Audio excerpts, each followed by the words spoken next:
Hey guys, welcome back to yet another battery-powered Wii video. As you can see, we've got a lot of new parts here. Most of them I've explained in the previous video. So here's the Wii. We got it connected directly to the 12-volt buck boost converter, so we don't have to worry about any higher voltages causing any damage to the Wii. This is the power switching module I have. And this is where it gets plugged into. Like when you plug it into an outlet right there, it's plugged into this. And this is only rated for 10 amps. At least that's what it says. So I got a 10 amp breaker.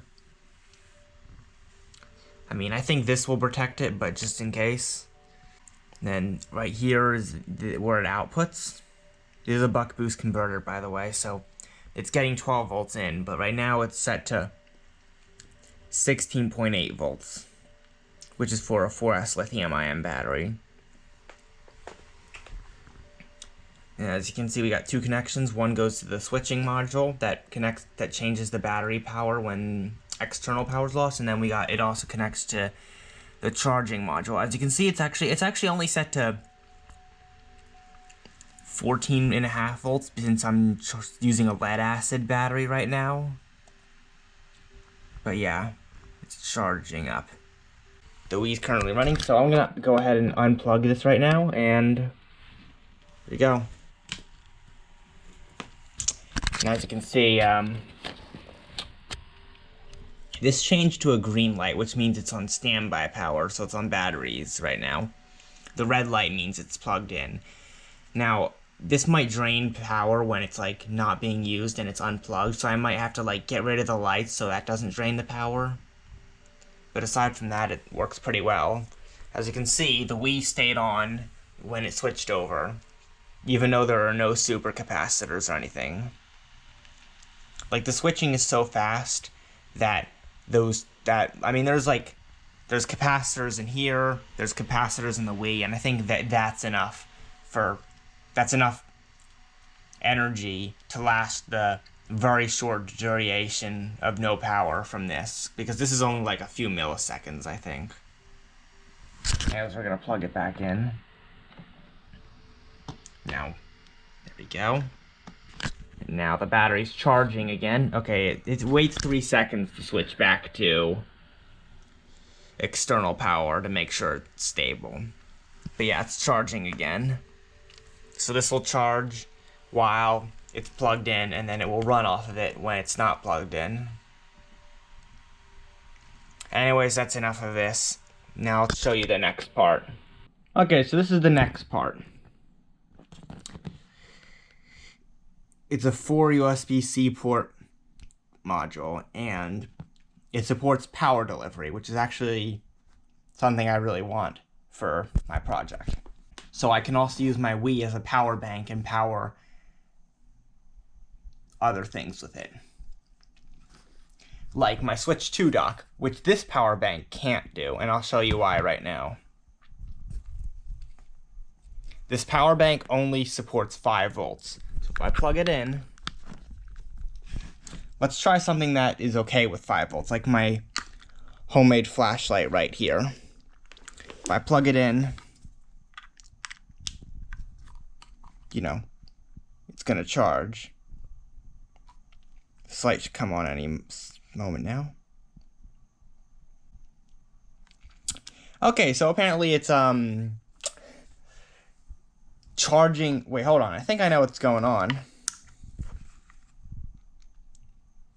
Let's see if I plug this in.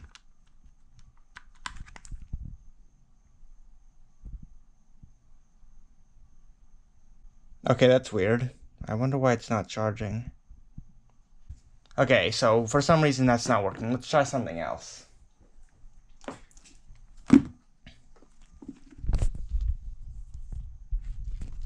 Okay, so if we try my phone, this should work.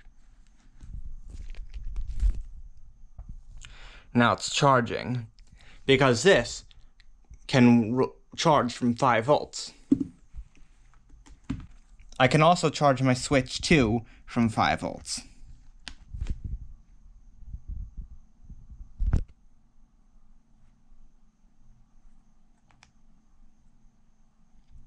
What?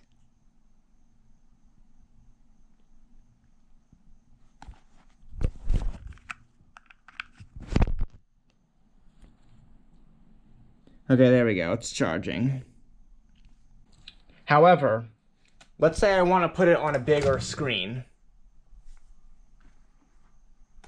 So I plug it in to the Switch 2 dock.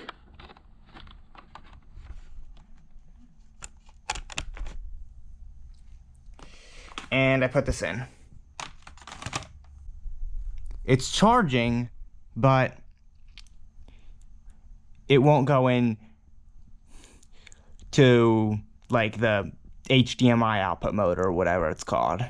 So nothing's happening because it needs 15 volts. And this only works with 5 volts. However, this supports a lot more than just 5 volts. It supports 5 volts, 3 amps, 9 volts, 3 amps, 12 volts, 3 amps, 15 volts, 3 amps, and 20 volts, 3.25 amps. It also supports PPS and output fast charge protocol and stuff. So we're gonna plug it into here now. And